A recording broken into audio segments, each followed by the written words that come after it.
বারাসাতে 4.5 বছরের শিশুকে ধর্ষণের চেষ্টার অভিযোগ, গ্রেপ্তার অভিযুক্ত।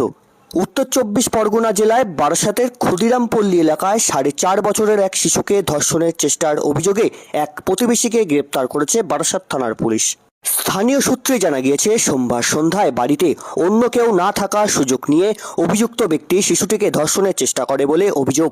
পরে বিষয়টি জানাজানি হলে এলাকাবাসী অভিযুক্তকে আটক করে বেঁধে রাখেন। পরবর্তীতে পরিবারের পক্ষ থেকে বারাসাত থানায় লিখিত অভিযোগ দায়ের করা হলে পুলিশ ঘটনাস্থলে পৌঁছে অভিযুক্তকে গ্রেপ্তার করে। ঘটনার তদন্ত শুরু করেছে বারাসাত থানার পুলিশ। এই ঘটনায় এলাকায় ব্যাপক চাঞ্চল্যের সৃষ্টি হয়েছে।